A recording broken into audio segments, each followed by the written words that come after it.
If you know anything about me, you know that I love Kings Island. It is one of my favorite amusement parks that I have ever been to. In fact, right now I consider it the best amusement park I've ever been to. It's absolutely incredible. It's one of my favorite parks of all time. I absolutely love spending time at Kings Island. And part of that is because of its incredible roller coaster collection. So today I wanted to count down every single roller coaster I've ridden at Kings Island and rank them from 13 to 1.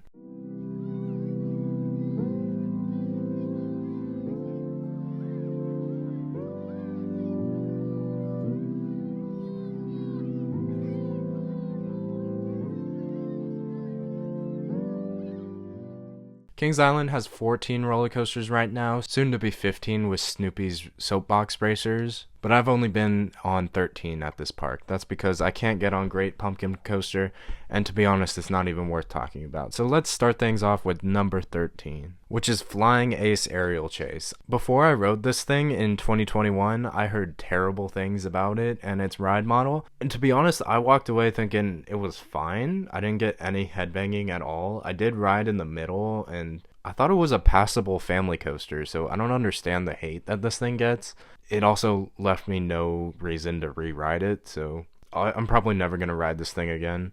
I have the credit. It's a cool family coaster. I really like that there's an inverted family coaster at this park. I feel like a lot of family coasters are kind of the same, so the way that Kings Island diversifies its family coaster lineup is really impressive. I'll get into that more as we go throughout this list, but I just want to say I wish that more parks did something like this, where you include an inverted family coaster, because when you look around the theme park industry, I feel like that's kind of a rare occurrence outside of this particular ride model. Like, why doesn't a Disney park have an inverted roller coaster of some kind? Just because it's inverted doesn't mean you have to make it a thrill ride, you know? Moving on to number 12 is Woodstock Express, just right across the same land. This is a wooden family coaster, so it plays into that same vibe where it's a roller coaster, but it's not just a boring sit-down steel coaster, you know? Like, that's sick that kids here can get introduced to sit-down roller coasters with Great Pumpkin Coaster, to inverted coasters with Flying Ace Aerial Chase, which is still a relaxing family ride, and then you have Woodstock Express, which is on that same level of a relaxing family ride. But as a coaster enthusiast, there's nothing really notable about it. It's a double out and back, which is kind of cool, and I guess it has some historical value, but it's alright. Number 11 is Adventure Express. When I visited Kings Island in 2021, I totally skipped this ride because I remembered not liking it in 2018, so I just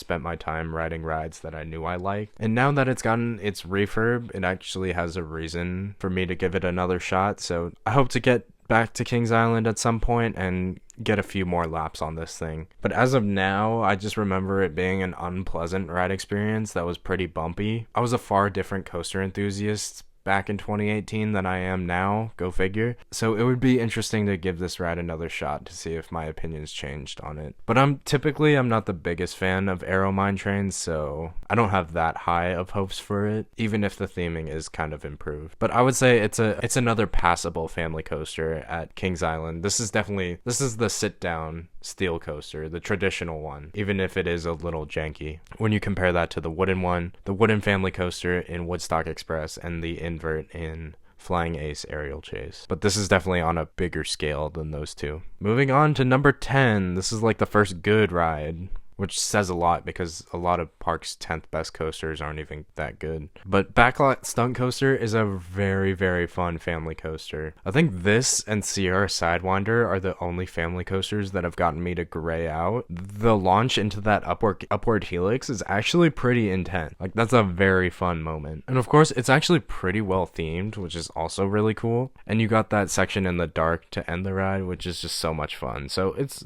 very diverse, and once again, you have a great diversity for Kings Island's family coasters because you have the launch on this ride, and it's a non-janky steel coaster, so there's that. But overall, it's a very fun family coaster, and it's a solid fit at Kings Island. Moving on to number 9, this is the first thrill ride on this list. It is Flight of Fear. To be honest, I don't really like this ride that much. I feel like it's the most underwhelming roller coaster at the park in terms of what you should expect. From my rides in 2021, we completely stopped on the mid-course brake run. It's just such a weird ride experience because you have pretty great theming in the queue, and then the ride itself is just in a warehouse. So, like, I was expecting it to be like pitch black in there, but you can see where you're going, which is pretty lame. I mean, that might be a good thing because the track work isn't exactly the smoothest, but it is okay. It's fine. If I could remove any coaster at Kings Island, it would be this one because I would rather replace it with something good. I talk about that more in my wish list video for this park, which you should definitely check out. Moving on to number 8, I would argue this is the last family coaster on this list. It is the Bat. The Bat is so fun. You could make the argument that it's a family thrill coaster. I would say that you could make that same argument with backlot stunt coasters since that helix is so intense. But the Bat also has some solid moments of intensity. But I would still say it's accessible for families, so it's not the craziest thing in the world, you know? It's easily the best suspended coaster that I've ever ridden. It is a little bizarre how far away it is from the rest of the park. You have to go on a little expedition back there to reach it. But I would say it's worth it. It's a very fun ride experience. You pull some solid G's on a few of those turns. And of course the swinging brings another unique element to this park, so that's so much fun. I hope this thing sticks around because it's an awesome ride experience. Moving on to number 7, this is in Vertigo. I really love this thing. This is like my favorite boomerang. I haven't been on a traditional boomerang with vest restraints yet. Between this, the one at Discovery Kingdom, the one at Fiesta Texas, and the one that used to be at Knott's, this one kicks, man. This ride is awesome. It has some really great positive G's and like zero headbanging, which is kind of surprising because the over-the-shoulder restraints are really bulky and it has like these really weird grab bars, but it doesn't bother me and it's a pretty smooth ride too. So it's an awesome ride experience, and I really like how, unlike traditional boomerangs where you have to go forwards first and then you have to go backwards second, this ride you can either go backwards first or forwards first, and then obviously you do the opposite on the way back to the station. So it's a really cool ride experience. On one of my rides, I rode in the back row, which eventually becomes the front while you go backwards, and it felt so forceful and pretty whippy when it was the back of the car. But it isn't perfect. You do have a slight shake to it and kind of a rattle. It's like a lighter version of traditional boomerang roughness, especially in that Cobra roll. But overall, this is a very solid attraction. It's a great supporting coaster at Kings Island, and I hope it can stick around for a bit. I'm gonna be so sad if Flight of Fear outlives this thing, man. This ride is so much better than Flight of Fear. Moving on to number 6. This one just barely edges out in Vertigo, but I put the Racer at number 6. This ride is so much fun. I would make the argument that this is a thrill ride, but it's still accessible for families. It's definitely not the most intense thing in the world. I would even make the argument that in Vertigo is definitely more intense than the Racer. But the Racer is just pure fun, especially with the dueling where you're like literally right next to each other for the first half of the ride. That's just so much fun. And Midwesterners are more sociable than people in Southern California, so I feel like having the dueling aspect on the Racer is more fun than the dueling aspect on Twisted Colossus. So it's just a great ride experience. And the small hills at the beginning of the ride actually have some pretty solid airtime. And the retract sections in 2021 were running very well. At the time, I said that I wish that they retract the whole thing. I'm not sure how it's running in 2023. I know they did a bunch of work to this thing for the 50th anniversary last year, but either way, it's a very solid ride, and I think it's another great supporting coaster at this park. I would make the argument that Kings Island has like the perfect supporting lineup. You have 2 inverting coasters that are, one is really good, the other is Flight of Fear. And then you have some awesome family coasters that are really diverse. Like, you have 3 inverted supporting coasters. Like, that's just wild. You have a family kids coaster in Flying Ace Aerial Chase, a really solid family coaster in the Bat, and a great thrill ride in Vertigo. Like, that's just wild. And of course, you got the Racer and Woodstock Express, which are both wooden coasters. It's so diverse, and they're all awesome rides, except for Flight of Fear. They all serve their purpose very well. It's just a great supporting lineup. But moving on to the top 5. If you're interested in any of these rides in particular, I already have a video for all 5 of them. You should definitely check those out because I love this top 5 at this park. It's probably my favorite top 5 of all time. These rides are absolutely incredible. So starting things off with number 5, it is the Beast. The Beast is an incredible ride, especially in the front row or the second to back. Those are definitely my favorite rows on this thing. This thing's a legend. And for a reason. This ride experience is so unique. It's so much fun. That Rose Bowl has some crazy lateral G-forces. It's just an awesome finale to a very, very long ride experience. It's just so much fun.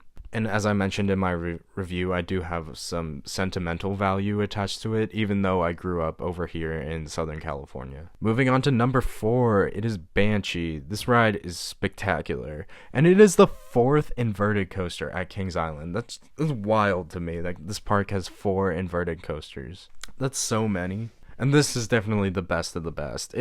I love this layout. It feels like B&M had so much fun designing it. Like, the fact that it has an inversion and then it has a loop that goes around the lift hill, like, that's genius. And then it's kind of an out and back, which is just so much fun. I love out and back layouts, as we'll get to in a second, but man, this thing is so cool.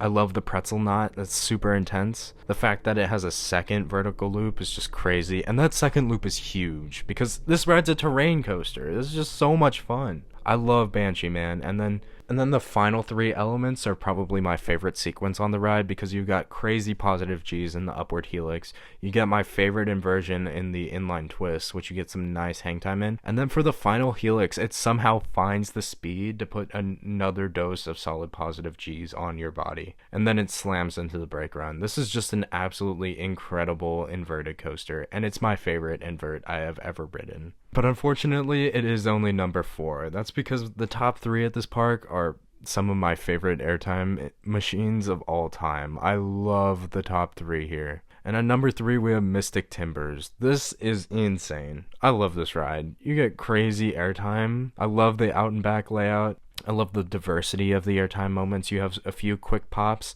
a few sustained hills, and some that twist you to the side laterally and then they pop you up out of your seat. Like, that's just so much fun. There's so much packed into this ride experience, and even though I don't think it's the best in the park, it deserves the reputation it has. It is so much fun. But I would take the 2 B&M monsters ahead of it. Speaking of, number 2 is Orion. This was my first Giga Coaster, and man, this is an awesome ride experience. The drop is absolutely spectacular. The speed hill is insane.